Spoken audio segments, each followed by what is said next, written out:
Alright, what's up guys? My name is Zach, and today I am driving a 2024 Rolls-Royce Spectre. Up front, as well as down below, is a completely electric drivetrain consisting of two motors. Now, I am incredibly excited to be reviewing this Spectre here today because it is a Rolls-Royce. It is also Rolls-Royce's first electric vehicle, and I think that is a very interesting turning point, not only for the company, but for electric cars in general. And so we're going to talk about that later on today. But if you would like to submit your own vehicle, you can head on over to my website, zackpradel.com/submit.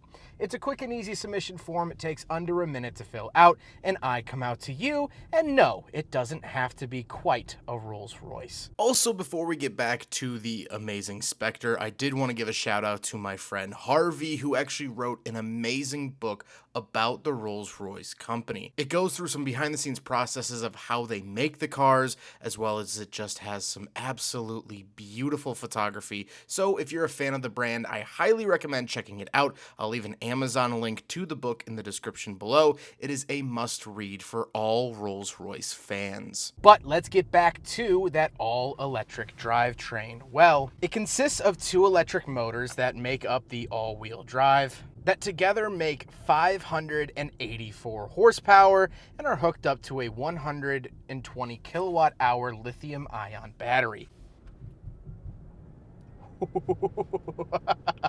You guys didn't hear anything, but I certainly felt something. It's quick. It's quick. You don't need it to be any quicker. It's quick.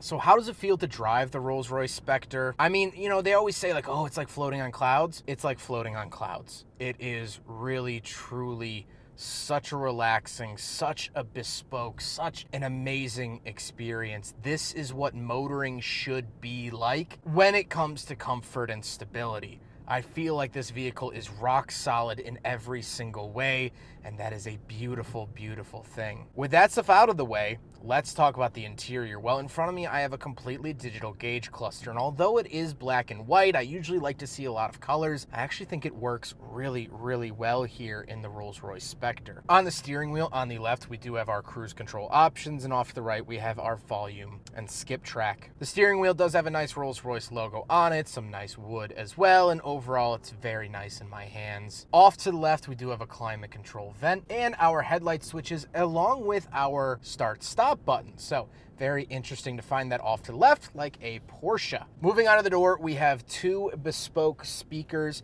This is a $11,425 option. Yeah, you heard that correctly, $11,500. But on the door, we do have a trunk release, window switches, power folding mirrors, things like that. And these doors are reverse opening doors, which is a $13,000 option. So in order to close the door, where is it? Put your foot on the brake. There you go. Moving into the center, we have our infotainment system. Of course, this is going to be Apple CarPlay, Android Auto, and all of the selectors in here. Nothing really too crazy beyond that, besides the fact that I will say that the overall graphic design of the centerpiece is wonderful. I also, off to the right, I do have an analog clock, which is great, and the Spectre badge that does light up. Absolutely love that. Down the center console, we do have two climate control vents and a volume in the center, hazard switch, and central locking. Then we have our favorite buttons, skip track, what you would find on more traditional vehicles. Nothing too crazy here. We do have our climate controls down below that. Of course, dual zone climate, heated and ventilated seats, along with a heated steering wheel. And I like the fan speeds because they're not high and low. It's off, soft, medium, high, and max. Kind of like that verbiage. It's a little bit more classy than just high, low. That's really cool. Down below, we do have two cup holders, so we will do a big friggin' bottle test. And unfortunately, like the Rolls-Royce I've reviewed in the past, it too fails. However, I do have an email from Rolls-Royce corporate stating that they understand the existence of the big friggin' bottle test and they apologize for the failure. My hat is off to you. I love you. Rolls-Royce knows about the big friggin' bottle.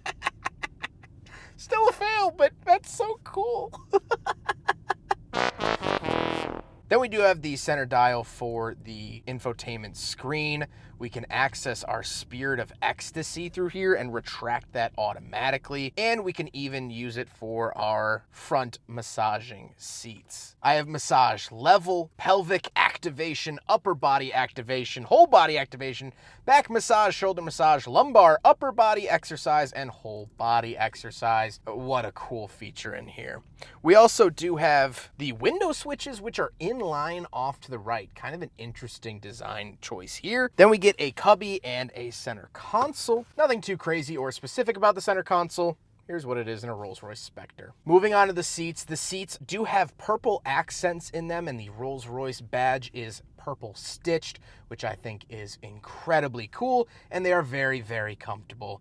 They're heated, ventilated, power, memory, and massage, which is every single thing I could ever want from a seat. The Rolls-Royce Spectre does. However, this is a coupe, but it does have back seats, so let's go do a back seat review in the Rolls-Royce Spectre. First of all, I do just want to say, it's incredibly strange to get out of a car where the door hinges the wrong way. So auto seats going forward. These floor mats are lamb's wool. I mean, look at how thick and plush these are. They're delicious. Not that I tried them. I'm gonna take my shoes off. Shout out Rick Glassman. So back here I have cup holders, heated seats. I don't think I actually get ventilated seats for $500,000, but that's okay. 2 USB-Cs in here. I get to enjoy the starry headliner that Rolls-Royce is so famous for. I could turn that on and off up here. Wow, I mean, this is cool. It is kind of weird to me to buy a coupe Rolls-Royce. I would want the sedan so I could drive people around, but just being back here, man, wow. And it's comfortable too. Getting in and out isn't the worst in the world. It's not glamorous, but I'm in a Rolls-Royce, guys. Anyway, I'm just joking. Let's talk about the trunk. Right around the back of the Rolls-Royce Spectre, button back there, power trunk, of course, and here's your trunk space.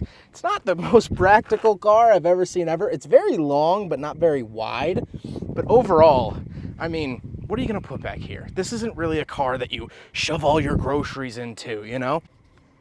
Some storage down there, actually quite a bit of storage, which is really nice to see, but overall, that's the trunk space and cargo space of a Rolls-Royce Spectre. Now we gotta talk about the looks, and it's finished in black diamond black. It's an incredibly classy look. Everyone turns their head when a Rolls-Royce pulls up. It's just a fact, and this is no different. It's still a stunner. It's still a head turner. And honestly, I do prefer either like black or gray or white when it comes to Rolls-Royce, just because I do like that sort of old money classiness that comes with the Rolls-Royce badge. So, just something to note. With all of that being said, let's get on to my final thoughts. What do I think driving a Rolls-Royce Spectre? Well, this is an incredible experience, and I am beyond grateful and appreciative of everyone who has gotten me to this point.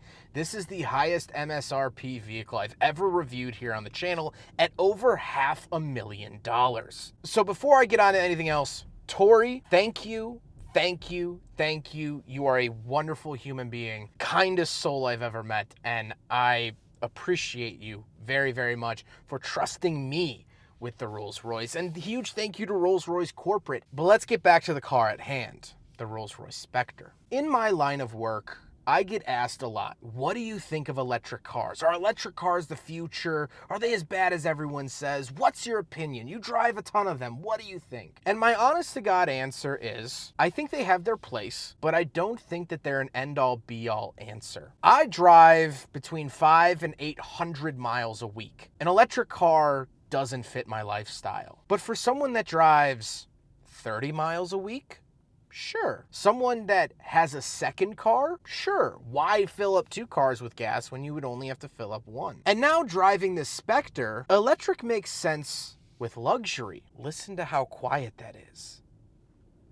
Even accelerating, the only thing you really hear is the tires maybe, the wind maybe. I can whisper at 40 miles an hour.